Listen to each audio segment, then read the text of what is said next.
राष्ट्र प्रेम सर्वश्रेष्ठ प्रेम, धर्म के लिए बलिदान, एक प्रेम कथा। मेवाड़ की भूमि हमेशा से ही वीरों की जननी रही है।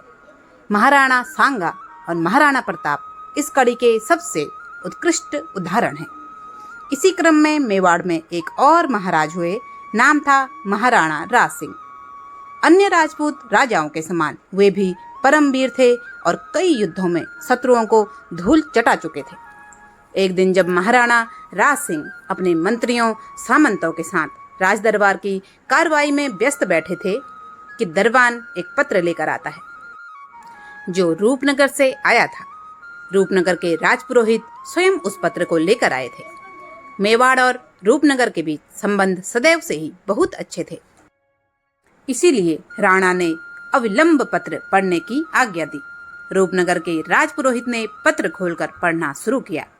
संदेश रूपनगर की राजकुमारी का था, जो कुछ इस प्रकार था। हे सिसोदिया कुलभूषण, क्षत्रिय शिरोमणि महाराजा राज सिंह, आपको रूपनगर की राजकुमारी का प्रणाम। महाराज को विदित होगा कि मुगल बादशाह औरंगजेब ने मुझसे विवाह का आदेश भेजा है। आप वर्तमान समय में क्षत्रियों के सर्वमान्य नायक हैं। आप बताएं, क्या पवित्र कुल की यह कन्या उस मलेच्छ का वरण करे? क्या एक राजहंसनी एक गिद्ध के साथ जाए? महाराज, मैं आपसे अपने पाणी ग्रहण का निवेदन करती हूँ। मुझे स्वीकार करना या अस्वीकार करना आपके ऊपर है, पर मैंने आपको पति रूप में स्वीकार कर लिया है। अब मेरी रक्षा का भार आपके ऊपर है।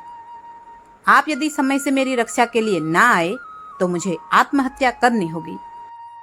अब आपकी मेवाड़ की राज्यसभा में रूपनगर के राजपुरोहित ने जब पत्र को पढ़कर समाप्त किया तो सभासदों की कमर में बंधी सैकड़ों तलवारें खनखना उठी। हर कोई औरंगजेब को नेस्तनाबूद कर राजकुमारी के मान की रक्षा के लिए उद्वेलित हो उठा। महाराज राज सिंह अब प्रौढ़ हो चुके थे।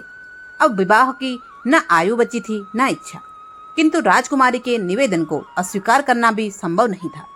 वह प्रत्येक निर्बल की पीड़ा को अपनी पीड़ा समझने वाले राजपूतों की सभा थी।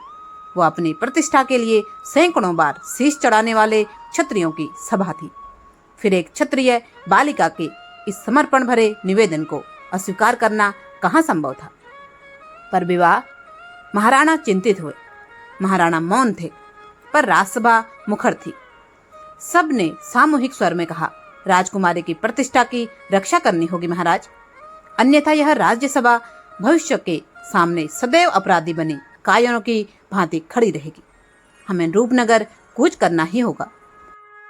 महाराणा ने कुछ देर सोचने के बाद हुंकार भरी, हम सभासदों की भावना का सम्मान करते हैं।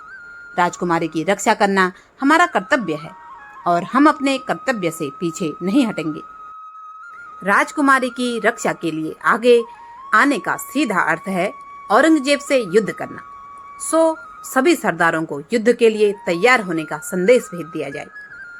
हम कल ही रूपनगर के लिए कूच करेंगे। महाराणा रूपनगर के लिए निकले। इधर अब औरंगजेब को पता चला कि जिस राजकुमारी से वह शादी करने वाला है, उससे विवाह करने राजा राज सिंह रूपनगर को चल दिए हैं। वह गुस्से में पगला गया और अपने वजीर नजरबेग को ऊंची आवाज में आदेश देते हुए कहा, यह गुस्ताखी है, सरासर गुस्ताखी। जिस राजकुमारी को हम अपने महल की शान बनाकर रखना चाहते थे, राज सिंह उसे ब्याहने चला है, पर उसे नहीं पता है कि रूपनगर का रास्ता हमारी तलवार की धार से होकर जाता है। इन राजपूतों ने कई मौकों पर हमें शिकस्त दी है, लेकिन इस बार हम मेवाड़ से चित्तौड़ तक खून की ऐसी नदी बहाएंगे कि फिर कोई काफिरों की सेना हमारे रास्ते में आने की जुर्रत नहीं करेगी। और औरंगजेब की सेना उदयपुर के लिए निकली। युद्ध अब निश्चित था, किंतु महाराणा राज सिंह रूपनगर पहुंच चुके थे और राजकुमारी ने राहत की सांस ली। इधर मेवाड़ में एक एक कर सभी सरदारों और सेनाध्यक्षों के घर संदेशा भिजवाया गया। सबको यथाशीघ्र रणभूमि की ओर कूच करने का आदेश दिया गया। जिस दिन यह आदेश जारी हुआ, उसी दिन मेवाड़ के एक प्रांत सलूनबर के सरदार रतन सिंह चूड़ावत अपने घर में तमाम महिलाओं के बीच घिरे अपनी नवविवाहिता पत्नी के बीच बैठे हुए थे। नाच गाना, हंसी ठिठोली और विवाह उपरांत चलने वाले मनोरंजन चल रहे थे और सरदार रतन सिंह अपनी नवविवाहिता पत्नी के साथ इनका आनंद ले रहे थे। विवाह को अभी कुछ 6 दिन ही हुए थे। उन्होंने जब महाराणा का संदेश पढ़ा तो कांप उठे, क्योंकि औरंगजेब की मजबूत सेना से युद्ध का अर्थ और रक्तपात की तबाही ही था। और यह रतन सिंह खूब अच्छे से समझ रहे थे। जैसे ही यह संदेश मिला वैसे ही सारा खेल तमाशा रुक गया। स्त्रियां अपने अपने कक्षों में चली गई। सरदार रतन सिंह की आंखों के आगे पत्नी का सुंदर मुखड़ा नाचने लगा। उनकी पत्नी बूंदी के हाड़ा चौहान सरदारों की बेटी थी, अद्भुत सौंदर्य की मालकिन। इतना खूबसूरत वर्णन था उनकी खूबसूरती का कि खूबसूरती भी शर्मा कर रह जाए। प्रातःकाल के मेघों की ओट में छिपे हुए सूर्य की उलझी हुई किरणों जैसे सुंदर केश राशि, पूर्णिमा के चंद्र जैसा चमकता ललाट, दही से भरे मिट्टी के कलशों जैसे कपोल, अरुई के पत्ते पर ठहरी जल की 2 बड़ी बड़ी बूंदों सी आंखें और उनकी रक्षा को खड़ी आल्हा और उदल की 2 तलवारें सी भौहें, प्रयागराज में गले मिल रही गंगा यमुना की धाराओं की तरह लपटे 2 अधर, नाचते चाक पर कुम्हार के हाथ में खेलती कच्ची सुराही सी गर्दन। ईश्वर ने हाणी रानी को जैसे पूरी श्रद्धा से बनाया था। सरदार उन्हें भूलकर युद्ध को कैसे जाता। रतन सिंह ने दूत को विश्राम करने के लिए कहा और पत्नी के कक्ष में आए। सप्ताह भरपूर वधु बनकर आई हांडी रानी से महाराणा का संदेश बताने की कल्पना से ही कांप उठे थे रतन सिंह। पर रानी के चेहरे उत्सुकता और जिज्ञासा दौड़ रही थी। उन्होंने साफ कहा, पत्र में जो कुछ भी लिखा है आप मुझे पढ़कर सुना सकते हैं। मैं वचन देती हूँ कि किसी भी प्रकार से आपके कर्तव्य मार्ग में बाधा उत्पन्न नहीं करूंगी। और कांपते विचलित होते पत्र पर डाला। पूरा संदेश सुनने के बाद 16 वर्ष की हांडा राजकुमारी ने कहा, किसी छत्राणी के लिए सबसे सौभाग्य का दिन वही होता है जब वह अपने हाथों से अपने पति के मस्तक पर तिलक लगाकर उन्हें युद्ध भूमि में भेजती है। मैं सौभाग्यशाली हूँ जो विवाह के सप्ताह भर के अंदर ही मुझे यह महान अवसर प्राप्त हो रहा है। निकलने की तैयारी कीजिए सरदार। मैं यहाँ आपकी विजय के लिए प्रार्थना और आपकी वापसी की प्रतीक्षा करूंगी। रतन सिंह ने उदास शब्दों में कहा, आपको छोड़कर जाने की इच्छा नहीं हो रही है। युद्ध क्षेत्र में भी आपकी बड़ी याद आएगी। सोचता हूँ मेरे बिना आप कैसे रहेंगी। रानी का मस्तक गर्व से चमक उठा था। कहा, मेरी चिंता ना कीजिए स्वामी, अपने कर्तव्य की ओर देखिए। मैं वैसे ही रहूंगी जैसे अन्य योद्धाओं की पत्नियां रहेंगी। और फिर कितने दिनों की बात ही है, युद्ध के बाद तो पुनः आप मेरे ही संग होंगे ना। रतन सिंह ने कोई उत्तर नहीं दिया। वे अपनी टुकड़ी को निर्देश देने और युद्ध के लिए कूच करने की तैयारी में लग गए। अगली सुबह प्रस्थान के समय जब रानी ने उन्हें तिलक लगाया तो रतन सिंह ने अनायासी पत्नी को गले लगा लिया। दोनों मुस्कुराए। फिर रतन सिंह निकल गए और युद्ध भूमि में अपना मोर्चा पकड़ लिया। 2 दिन तक तैनात रहे और तीसरे दिन युद्ध भूमि में से ही एक पत्र अपनी प्रिय पत्नी को लिखा और एक दूत को पत्र लेकर सलुम्बर भेजा। पत्र हांडी रानी के लिए था। रानी हांडी ने पत्र पढ़ा। लिखा था, प्रिय, आज हमारी सेना युद्ध के लिए पूरी तरह तैयार खड़ी है। संभव है यहाँ से दूसरे या तीसरे दिन औरंगजेब की सेना से भेंट हो जाए।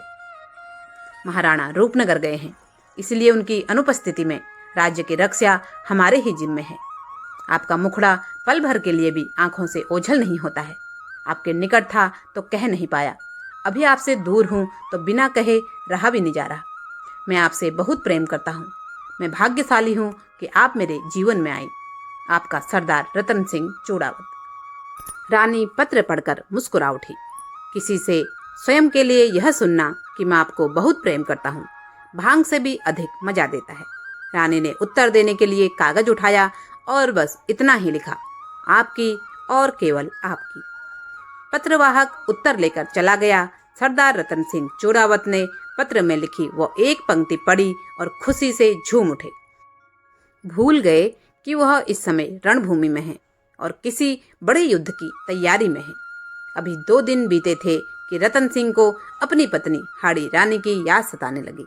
एक बार पुनः पत्रवाहक के हाथों रानी के लिए पत्र भिजवाया। रानी ने पत्र खोलकर पढ़ा।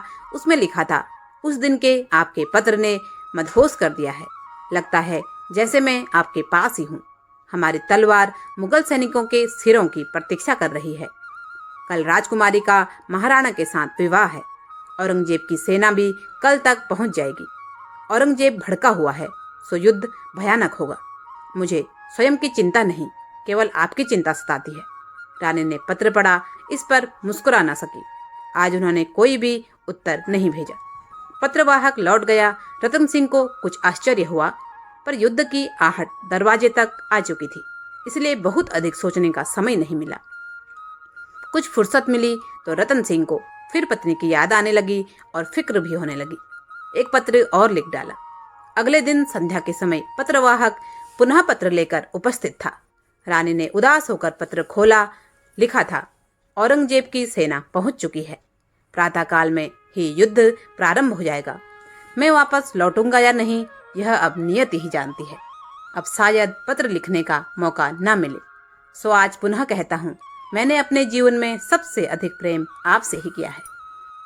सोचता हूँ यदि युद्ध में वीर गति प्राप्त कर लूं तो आपका क्या होगा। एक बात पूछूं, यदि मैं न रहा तो क्या आप मुझे भूल जाएंगी? कहीं आप दूसरा विवाह तो नहीं कर लेंगी? आपका रतन सिंह। हाड़ा रानी गंभीर हुई। चेहरे पर क्रोध के भाव आए। वे समझ चुकी थी कि रतन सिंह उनके मुंह में फंसकर अपने कर्तव्य से दूर हो रहे हैं। उन्होंने पल भर में ही अपना कर्तव्य निश्चित कर लिया। उन्होंने सरदार रतन सिंह के नाम एक पत्र लिखा, फिर पत्रवाहक को अपने पास बुलवाया। पत्रवाहक ने जब रानी का मुख देखा तो कांप उठा। शरीर का सारा रक्त मानो जैसे रानी के मुख पर चढ़ाया हो। केस हवा में ऐसे उड़ रहे थे जैसे आंधी चल रही हो। 16 वर्ष की लड़की जैसे साक्षात दुर्गा लग रही थी। उन्होंने गंभीर स्वर में पत्रवाहक से कहा, मेरा एक कार्य करोगे भैया? पत्रवाहक के हाथ अनायास ही जुड़ गए थे। कहा, आदेश करो बहन। मेरा यह पत्र और एक वस्तु सरदार तक पहुंचा दीजिए। पत्रवाहक ने हाँ में सिर हिलाते हुए पूछा। कौन सी वस्तु? मेरा कटा हुआ शीश। ऐसा कहते ही रानी ने आगे बढ़कर एक झटके से उनकी कमर से तलवार खींच ली और एक भरपूर हाथ अपनी गर्दन पर चलाया। हाड़ी रानी का शीश कटकर दूर जा गिरा। पत्रवाहक भय से चिल्ला उठा। उसके रोंगटे खड़े हो गए थे। अगले दिन पत्रवाहक सीधे युद्ध भूमि में रतन सिंह के पास पहुंचा और हाड़ी रानी की पोटली दी। रतन सिंह ने मुस्कुराते हुए लकड़ी का वह डब्बा खोला, पर खुलते ही चिल्ला उठे। डब्बे में रानी का कटा हुआ शीश रखा था। सरदार ने जलती हुई आंखों से पत्रवाहक को देखा तो उसने रोते रोते उनकी ओर रानी का पत्र बढ़ा दिया। रतन सिंह ने पत्र खोलकर देखा। लिखा था, सरदार रतन सिंह के चरणों में उनकी रानी का प्रणाम। आप शायद भूल रहे थे कि मैं आपकी प्रेयसी नहीं, पत्नी हूँ।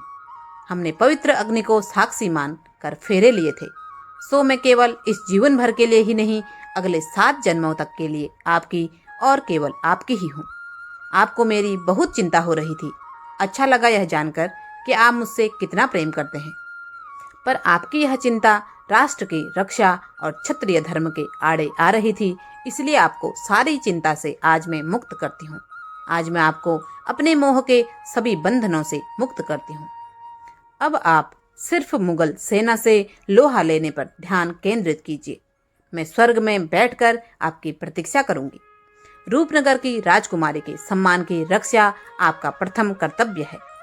उसके बाद हम यहाँ स्वर्ग में मिलेंगे। एक बात कहूँ सरदार, मैंने भी आपसे बहुत प्रेम किया है, उतना जितना किसी ने ना किया हो।